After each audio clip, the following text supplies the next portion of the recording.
Ya, Anda kembali bersama kami dalam Pro Kontra. Kita lanjutkan, saya ke Pak Kiki Sahnakri. Tadi sebenarnya sejauh mana sih ancaman yang kita hadapi ini kok sampai Anda secara mengatakan agar dikembalikan lagi saja seperti dulu pertahanan dan keamanan dengan berbagai pro kontranya begitu tentunya ya Pak ya.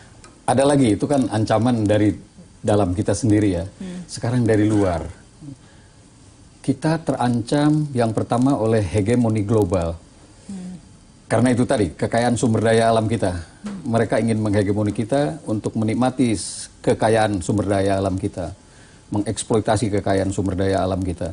Lewat apa? Lewat soft power. Bukan dengan perang, kekuatan senjata, tidak. Tapi dengan cara-cara yang soft mempengaruhi cara berpikir kita. Maka ada yang dinamakan war of perception gitu kan. Karena sasarannya ini. Maka banyak kita, entah itu dari LSM, entah mungkin anggota DPR yang terpengaruh oleh ini. Maka tidak heran kalau dulu Pak Said Agil Siraj yang sekarang di NU, dulu Wakabin, tahun 2008 saya ingat itu, ada 72 undang-undang yang pembuatannya itu ditongkrongi oleh konsultan asing. Pasti untuk kepentingan mereka dong. Banyak contoh saya kira itu ya. Nah kedua, barangkali yang perlu diwaspadai, ini adalah ideologi transnasional. Dari luar. Sekarang pakai gadget, ideologi-ideologi yang bertentangan dengan Pancasila, termasuk misalnya khilafahisme gitu kan, itu masuk, mungkin kita kaget-kaget sudah ada di Sukabumi Selatan, anak-anak muda terpengaruh itu, sudah ada di Magelang, di mana gitu kan. Gampang sekali masuknya. Apalagi generasi milenial sekarang ini kan, memang ada mereka bermainnya di ruang itu gitu kan. Nah, jadi sangat gampang terpengaruh. Ini ancaman buat kita gitu. Nah, apa yang bisa dilakukan TNI ini, Pak? Nah, tadi itu pembinaan teritorial itu. Ini harus kita preemptif. Jangan nunggu musuh dari luar. Karena sebenarnya musuhnya sudah ada, tapi tidak disadari. Ancamannya sudah ada, tapi tidak disadari. Jadi kita harus melakukan tindakan pencegahan, penangkalan. Itulah tindakan preemptif untuk memerangi soft power tadi itu. Nah, lewat pembinaan teritorial TNI. Sangat luas pembinaan teritorial ini ya. Seperti apa nih mungkin ditambahkan ya, saya sependapat. Jadi apa yang disampaikan oleh Pak Kiki sebenarnya kesimpulannya. Sekarang negara-negara besar itu sedang menggunakan yang namanya asymmetric warfare. Dengan ujung tombaknya itu proxy war. Proxy war itu terjemahnya sederhana. Mereka perang di daerah kita menggunakan boneka dalam kita. Murah.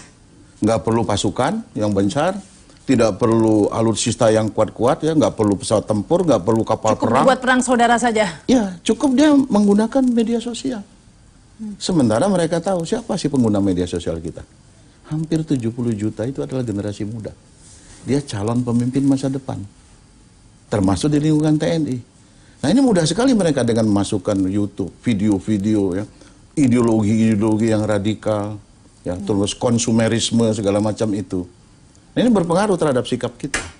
Nah ini makanya Panglima TNI selalu mengatakan hati-hati ini proxy war.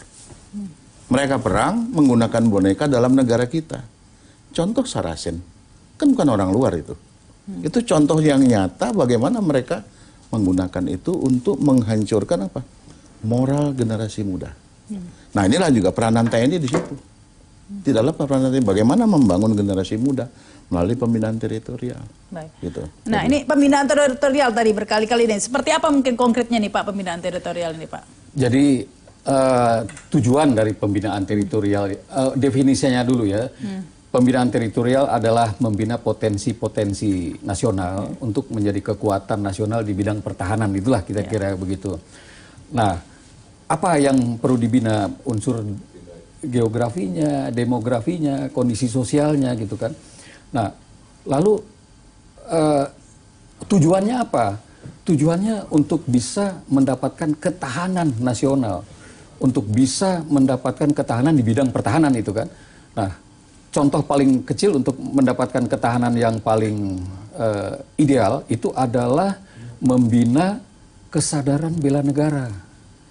Nah, kesadaran bela negara ini kan bukan hanya mikul senjata melawan ancaman militer, tidak. Di bidang olahraga ada kesadaran bela negara. Di bidang ekonomi ada kesadaran bela negara. Kalau ada kesadaran bela negara, tidak akan ada tuh modal-modal BUMN dijualin dulu kan. Itu yang menyangkut apa namanya hajat hidup orang banyak.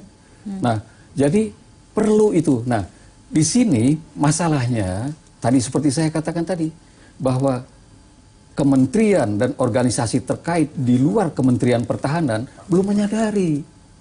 Maka harus diisi dengan pembinaan teritorial itu, ditingkatkan pembinaan teritorial.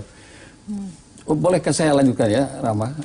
Contoh lain, Pak Gatot Nurmantio sering mengatakan bahwa salah satu ancaman kita adalah ke depan itu kedaulatan pangan. Nah, maka kita lihat sekarang yang ada di Pantura ini, lahan pertanian pangan yang paling ideal di seluruh Nusantara, itu di situ juga ada kompleks industri dari Banten sampai ke Gresik sana, tersisih ini kan. Lalu ada di satu sisi ada alih fungsi lahan pertanian pangan, di lain pihak yang paling sekarang ini ditakutkan itu adalah bergesernya kultur. Tidak ada anak muda sekarang yang bekerja di sawah. Orang tua semua gitu kan. Ini sangat berbahaya kan terhadap ketahanan pangan kita. Maka wajar kalau TNI Angkatan Darat terutama itu masuk di bidang itu. Ada MOU dengan Menteri Pertanian gitu kan. Jadi itu antara lain kalau mungkin saya kasih contoh dari pembinaan teritorial itu. Nah ini sebenarnya yang dikatakan Pak Kiki Sahnaki ini sudah benar-benar terjadi ya, tapi mungkin belum dirasakan sebagai ancaman meskipun sebenarnya sudah jauh. Kalau seperti diceritakan tadi, kalau kita lihat tadi memang areal sawah ini semakin mengecil begitu ya, dan interest atau keinginan orang untuk kerja di sawah juga semakin berkurang. Tapi ini memang perlu penanganan khusus begitu ya, Pak? Ya saya kira begitu. Jadi ini perlu kita, karena mereka masuknya halus. Ya. Itu ancaman, tapi mereka masuknya halus dengan kenikmatan-kenikmatan. Ya. Jadi dengan hiburan-hiburan, tapi sebenarnya itu ancaman. Coba sekarang kita lihat dari aspek budaya. Sulit sekarang cari yang namanya budaya tradisional. Contohnya Jawa Barat, sulit cari dalang cilik. Tidak ada lagi permainan yang namanya calung. Ya. Jadi kalau 17 Agustusan, apa yang ditampilkan? Dangdutan, rock. Nggak ada tradisional misalnya reok zaman dulu itu ya. Kemudian wayang, calung, sulit sekarang. Nah ini apa? Ini hasil penetrasi budaya melalui tadi saya bilang. Nah oleh karena itu, perantai ini dari aspek budaya, ya dia bagaimana TNI ikut mengembalikan budaya-budaya asli Indonesia agar masyarakat itu benar-benar mencintai budayanya, bukan budaya asing. Dari aspek yang lain misalnya, dari aspek kemaritiman, ya. Ini ancaman terhadap ketahanan pangan. Nah ini bagaimana sekarang TNI ikut mengamankan maritim. Ya, baik. Oleh karena itu diperlukan satu alutsista, ya, yang mampu mengamankan. Sekarang berapa sih kepala kita? Ya. Baik, ini jika kedaulatan pangan terancam, kedaulatan ekonomi kita juga terancam, begitu ya Pak ya. Lantas apa nih, bagaimana dengan kedaulatan kita sebenarnya ya? Kita akan bahasnya lagi pemirsa setelah pesan-pesan berikut ini, kami segera kembali.